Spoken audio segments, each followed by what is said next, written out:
तो आज की हमारी यह वीडियो कहती है, ये 7 बातें किसी को मत बताना। दोस्तों, धीरे बोलो, कोई सुन ना ले।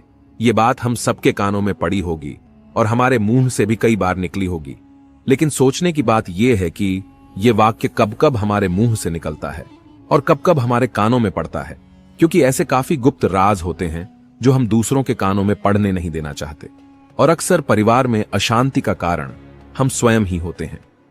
हम इस बात को देख पाए या भले ना देख पाए, पर यही असली सच है, क्योंकि जाने अनजाने में मूर्खतावश हम खुद ही अपनी वह बातें दूसरों को बता देते हैं जो हमें कभी नहीं बतानी चाहिए, और वही बातें जो जाने अनजाने में हमने किसी दूसरे के सामने बता दी थी, वही हमारे दुख का कारण बन जाता है, वही हमारे झगड़े का कारण बन जाता है, और फिर हम पछतावे के अलावा कुछ नहीं कर पाते। बाद में हमें पछतावा होता है कि मुझे यह बात किसी को बतानी नहीं चाहिए थी। मेरी ही गलती हुई कि मैंने जाने अनजाने में यह बात सभी को बता दी। इसीलिए आज की इस बौद्ध कहानी में आपको जो बातें मैं सुनाने वाला हूं, उसे सुनने के बाद आपको वो 7 ऐसी बातें पता चलेगी जो आपको कभी किसी को नहीं बतानी चाहिए। और तो और ये जो 7 बातें हैं, ये आपको अपने पास क्यों रखनी है, इसका कारण भी मैं आपको समझाऊंगा। इन 7 बातों के अलावा अगर आपको लगता है कि कोई बात ऐसी है जो मुझसे छूट गई है, तो कमेंट सेक्शन में जरूर बताना। इससे पहले कि आप इस बौद्ध कहानी में खो जाए, इस चैनल को सब्सक्राइब जरूर कर लें। तो चलिए कहानी शुरू करते हैं।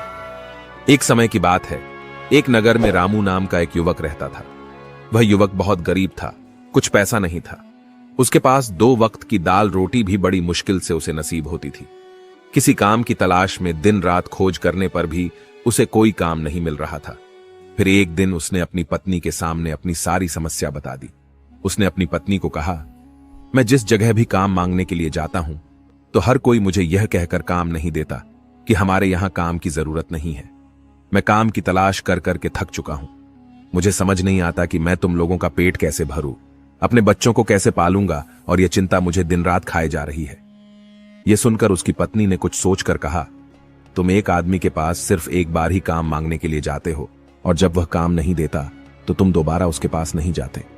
अगर तुम्हें उनसे काम लेना है तो तुम्हें हमदर्दी जतानी होगी, तुम्हें उनसे हमदर्दी हासिल करनी होगी, अपनी गरीबी दिखानी होगी, ताकि वह लोग तुम्हारी मजबूरी समझकर तुम्हें काम पर रख ले। इसलिए शर्म मत करो, उन्हें अपनी मजबूरी बताओ, अपनी गरीबी बताओ, और इसी उपाय से तुम काम पा सकते हो। यह बात रामू के मस्तिष्क में बैठ गई। अगले दिन काम मांगने के लिए वह उसी सेठ के पास पहुंचा जहां पर वह पिछले दिन काम मांगने के लिए गया था। लेकिन इस बार उसने हाथ जोड़कर उस सेठ से प्रार्थना की, उससे विनती की कि वह बहुत गरीब है और उसे काम की बहुत आवश्यकता है। वह जो कुछ भी उसे देंगे वह उसमें संतुष्ट हो जाएगा, पर कृपया करके मुझे अपने यहां काम पर रख ले।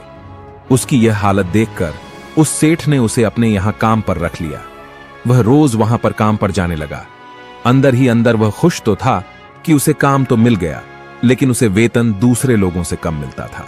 वही काम जो दूसरे लोग कर रहे थे, उन्हें ज्यादा वेतन मिल रहा था और उसे कम वेतन मिल रहा था।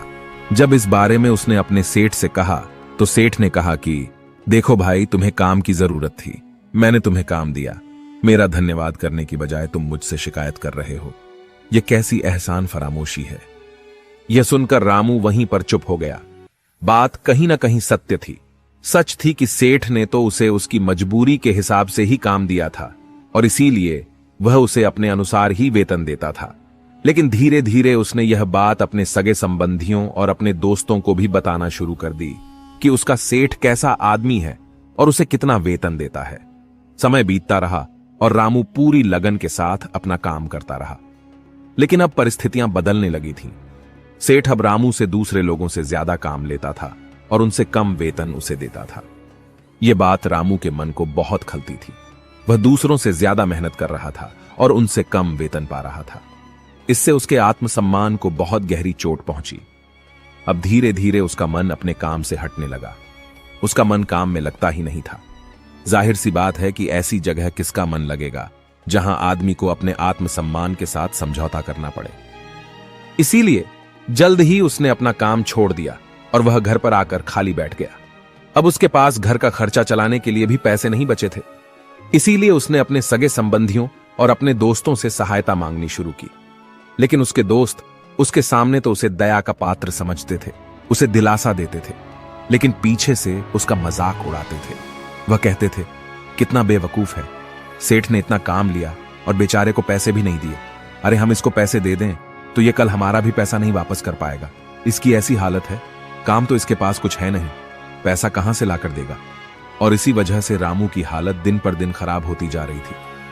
अब वो दिन रात तनाव में रहने लगा।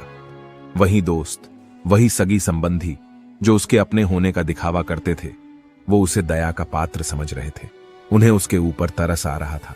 सब लोग आकर उसे ज्ञान तो बहुत देते थे, लेकिन कोई सहायता नहीं करता था। और अक्सर ऐसा ही होता है, ज्ञान देने वाले तो बहुत मिल जाते हैं, लेकिन मदद करने वाले, उंगली पकड़कर हाथ पकड़कर आगे चलाने वाले कितने लोग मिलते हैं। फिर एक दिन उसे पता चला कि पड़ोस वाली गांव में एक बौद्ध भिक्षु आया हुआ है जो बहुत ही ज्ञानी है। रामू इतना तनाव में था कि उसे कोई रास्ता नजर नहीं आ रहा था। इसीलिए जाने अनजाने में वह उस बौद्ध भिक्षु के पास पहुंच जाता है। वहां पहुंचकर वह सीधे उनके पैरों में गिरकर रोने लग जाता है। वह रोते रोते उन्हें अपनी सारी परिस्थिति बताता है। उसे बताता है कि किस तरह उसके सेठ ने उसका फायदा उठाया और उसके सगे संबंधी उसके साथ कैसा व्यवहार रखते हैं। सारी बातें सुनकर बौद्ध भिक्षु ने उसे चुप कराते हुए कहा, बेटा, ये सारी समस्याएं तुम्हारी बुद्धिहीनता, तुम्हारी मूर्खता के कारण उत्पन्न हुई है। अगर तुम्हारे अंदर समझ होती और तुम समझदार होते तो इनमें से एक भी समस्या तुम्हारा मन को दुखी नहीं कर सकती थी। लेकिन तुमने अपने अविवेक के कारण, अपनी मूर्खता के कारण खुद ही अपने रास्ते में कांटे बिछा दिए। परंतु आज मैं तुम्हें 7 ऐसी बातें बताने जा रहा हूं जो भूल कर भी किसी को मत बताना। और इन बातों का अनुसरण करते हुए तुम बाहर से मिलने वाले दुखों को तो दूर कर ही सकते हो जो बेवजह दुनिया की वजह से तुम्हारे अंदर पनपते हैं। पहली बात जो किसी को नहीं बतानी चाहिए वह है अपनी मजबूरी। अपनी मजबूरी का दिखावा करके दूसरों का दया पात्र बनकर उनकी सहायता लेने की गलती कभी मत करना। हो सकता है कि आज वह तुम्हारी मजबूरी देखकर तुम्हारी सहायता कर दे, लेकिन कल वह तुम्हारा फायदा उठाने से भी नहीं चूकेगा।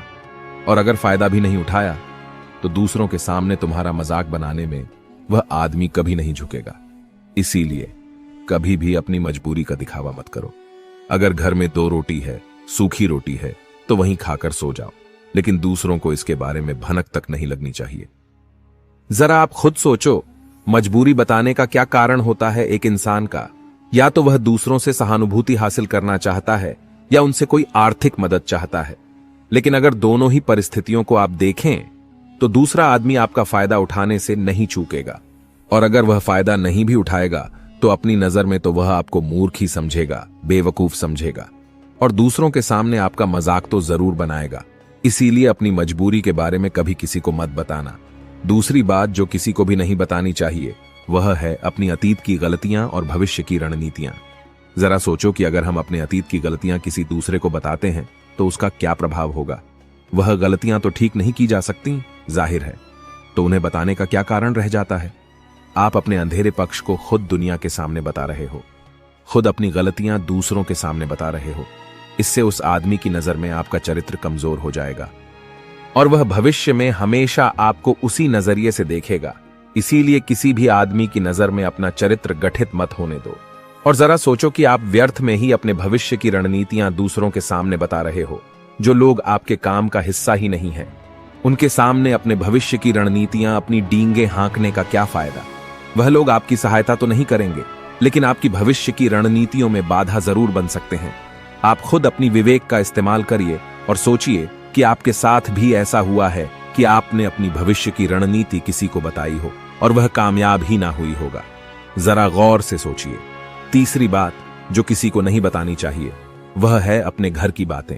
जो भी हमारे घर के अंदर हमारी परिवार के साथ होती है, हमारे माँ बाप के साथ, हमारी पत्नी के साथ, हमारे बच्चों के साथ, वह बातें परिवार तक ही सीमित रहनी चाहिए। अगर आप इन बातों का दूसरों के सामने ढिंढोरा पीटते हो तो दूसरों को आपके घर में घुसने का एक मौका मिलता है और वह इसका फायदा उठाने का कभी नहीं चूकते। वे आपके परिवार के सदस्यों को आपसे दूर ले जाने की कोशिश करेंगे। अक्सर ऐसा होता है।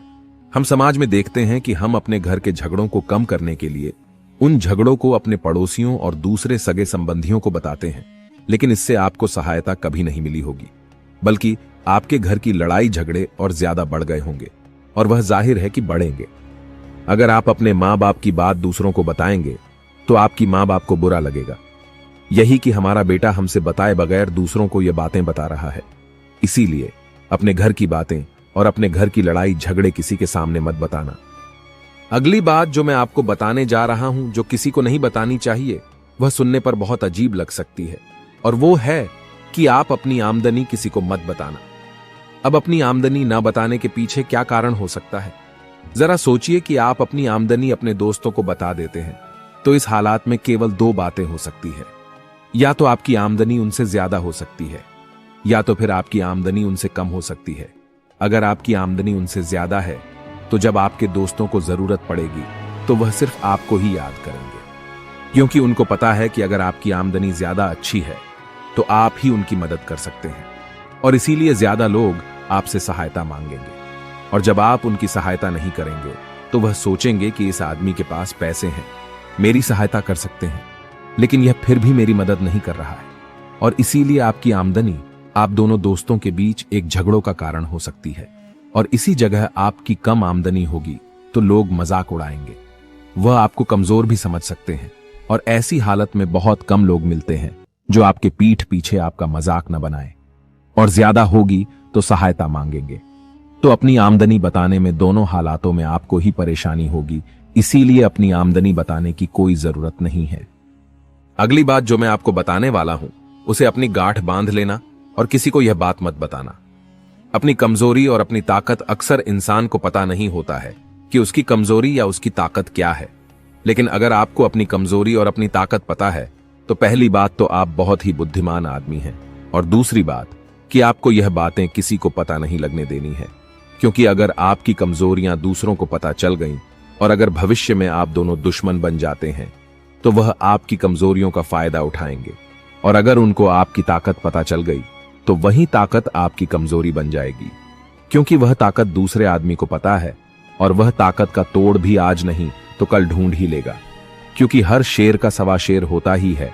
ऐसा भी हो सकता है कि इसके बाद आपको उनसे हमेशा दब के रहना पड़े। अगली बात जो किसी को नहीं बतानी चाहिए वह है अपने मित्रों और दुश्मनों के बारे में। अपने मित्रों के साथ बात करना और उनके साथ अपने दोस्तों और दुश्मनों के बारे में आपके अनुभव और विचारों को बताना अच्छा हो सकता है, लेकिन ध्यान और सावधानी से। अगर आप अपने मित्रों के बारे में दूसरों को बताते हैं तो वे आपके मित्रों के साथ खिचड़ी पका सकते हैं और आपको धोखा दे सकते हैं। आपके गहरे मित्रों को आपसे दूर करने का प्रयास कर सकते हैं। आमतौर पर सामान्य लोग ऐसा नहीं करते, लेकिन आपके दुश्मन ऐसा करने की कोशिश कर सकते हैं। वे आपके गहरे मित्रों को आपसे दूर करने की कोशिश कर सकते हैं। दूसरी ओर आपके शत्रु के बारे में भी किसी को नहीं बताना चाहिए, क्योंकि आज का मित्र कल आपका दुश्मन बन सकता है, और वह आपके दुश्मन के साथ मिलकर आपको हानि पहुंचा सकता है और धोखा दे सकता है। इसलिए अपने सबसे अच्छे दोस्तों के बारे में भी अपने दुश्मनों के बारे में कभी बात नहीं करनी चाहिए। आखिरी बात में मैं यह कहना चाहता हूं कि जब आप दान करते हैं तो उसके बारे में भी किसी को मत बताएं, नहीं तो दान करना व्यर्थ हो जाता है, बेकार हो जाता है। जब आप अपने दान का ढिंढोरा पीटते हैं तो आप यह बता रहे होते हैं कि आप कितने बड़े दानी पुरुष हैं, और यह आपके अंदर एक अहंकार पैदा करेगा। इसीलिए दान जितना गुप्त रूप से किया जाए उतना ही अच्छा होता है, उतना ही फलदायी होता है। ऐसा कहा जाता है कि जब आपका बायां हाथ दान कर रहा हो तो दाएं हाथ को भी ना पता चले कि बायां हाथ दान कर रहा है। बौद्ध भिक्षु ने रामू को जो 7 बातें बताईं, उनमें संसार के सभी सिद्धांत छिपे हुए हैं। इन बातों का पालन करते हुए आप अपने घर में सुख शांति बना सकते हैं और घर के झगड़े हमेशा के लिए दूर कर सकते हैं। और हमारा कहानी सुनाने का मकसद यही है कि आप और ज्यादा जागृत रहे। आप खुद उन बातों के बारे में सोचें और हमें कमेंट में जरूर बताएं। क्या उम्मीद है हमारे साथ ये सफर अच्छा लगा होगा, तो कृपया वीडियो को लाइक करके चैनल को सब्सक्राइब कर ले। धन्यवाद।